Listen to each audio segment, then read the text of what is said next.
പുതുവത്സരത്തിൽ financial ഇയറിൽ നമ്മളെപ്പോഴും ശ്രദ്ധിക്കാത്തൊരു കാര്യം ബഡ്ജറ്റിംഗ് ആണ്. പലപ്പോഴും നമ്മൾ വാരി വലിച്ച് അങ്ങോട്ട് സാധനങ്ങൾ വാങ്ങും. ഇപ്പോൾ പണ്ടൊക്കെ ഞാൻ ബഡ്ജറ്റിംഗ് ഇല്ലാത്ത സമയത്ത് ഇപ്പോൾ ഒരു 3000 രൂപേൻ്റെ ഡ്രസ്സൊക്കെ എടുക്കും. പക്ഷേ ഇന്നിപ്പോൾ കുറച്ച് ബഡ്ജറ്റിംഗ് ശ്രദ്ധിക്കുമ്പോൾ 3000-ന് എങ്ങനെ 10 ഡ്രസ്സ് കിട്ടുന്ന ഡ്രസ്സ് വാങ്ങാൻ നോക്കും. മനസ്സിലായില്ലേ? അതുപോലെ നമ്മളൊരു ഒരു ബഡ്ജറ്റിംഗ് പ്ലാൻ നമുക്കുണ്ടായാലേ നമുക്കൊരു സക്സസ്ഫുൾ ആയിട്ടുള്ള ഒരു സാമ്പത്തിക വർഷം ഉണ്ടാക്കാൻ പറ്റുള്ളൂ.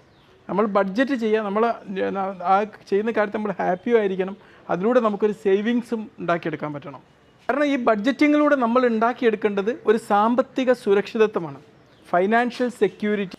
ബഡ്ജറ്റിംഗ് ഉണ്ടാക്കുമ്പോൾ നമ്മൾ ഇതിൽ അനലൈസ് ചെയ്യേണ്ട ആദ്യമാണ് നമ്മളെ എക്സ്പെൻസുകളാണ്.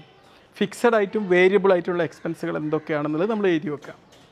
എന്നിട്ട് നമുക്ക് കിട്ടുന്ന ഇൻകം എങ്ങനെയൊക്കെയാണ്, നമുക്ക് സാലറി ബേസിൽ കിട്ടുന്ന ഇൻകം, നമ്മളെവിടെയെങ്കിലും ഇൻവെസ്റ്റ് ചെയ്തിട്ടുണ്ടെങ്കിൽ അതിലൂടെ കിട്ടുന്ന ഇൻകം, പിന്നെ അല്ലാതെ ചില്ലറ പെട്ടെന്നൊക്കെ കിട്ടുന്ന കൊച്ചു ഇൻകംസ്, ഇതെല്ലാം നമ്മൾ എഴുതി വെക്കുക. എന്നിട്ട് നമ്മൾ നമ്മുടെ സാമ്പത്തിക ലക്ഷ്യങ്ങൾ എഴുതി വെക്കുക. ഷോർട്ട് ടേം ഗോൾസും ഉണ്ടാവും, ലോങ് ടേം ഗോൾസും ഉണ്ടാവും.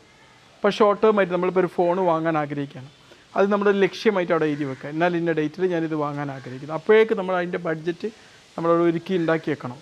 പിന്നെ ഒരു വെക്കേഷൻ നമുക്ക് സ്പെൻഡ് ചെയ്യാനുണ്ട്, അതിന് വേണ്ടിയിട്ടുള്ള പണം നമ്മൾ ഉണ്ടാക്കി വെക്കണമല്ലോ ആദ്യമേ. അതുപോലെ ലോങ് ടേം ആയിട്ട് ലക്ഷ്യങ്ങൾ, ഇപ്പോൾ ഒരു വീട് വെക്കാൻ ആഗ്രഹിക്കുന്നുണ്ട്, അതിന് വേണ്ടിയിട്ടുള്ള ഫൈനാൻഷ്യൽ ലക്ഷ്യങ്ങൾ, അതിനുവേണ്ടി എന്തൊക്കെ ബഡ്ജറ്റ് ചെയ്യണം, എന്തൊക്കെ ഞാൻ എത്രമാത്രം സ്വരൂപിക്കണം എന്നൊക്കെ ചിന്തിച്ചിട്ട് നമ്മൾ ഉണ്ടാക്കിയെടുക്കുക. പിന്നെ റിട്ടയർമെൻറ്റ്, നമ്മളിപ്പോൾ പെൻഷൻ ആയിക്കഴിഞ്ഞാൽ നമുക്ക് അധ്വാനിക്കാൻ പറ്റില്ല.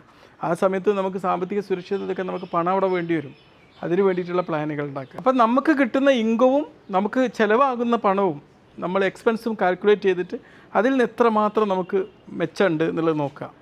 എന്നിട്ട് അതിനനുസരിച്ച് നമ്മൾ പെൻഷൻ പോളിസികൾ, നമുക്ക് നമ്മുടെ ലൈഫ് ഫ്യൂച്ചറിൽ സെക്യൂർ ആക്കുന്ന രീതിയിൽ നമുക്ക് ഫൈനാൻഷ്യൽ ഫ്രീഡം ആസ്വദിക്കാൻ വേണ്ടിയിട്ടുള്ള രീതിയിലേക്ക് അത് പാലം ചെയ്യുക. ചിലപ്പോൾ നമുക്ക് ഒരുപാട് എക്സ്പെൻസുകൾ വെട്ടിച്ചുരുക്കേണ്ടതുണ്ടാവും.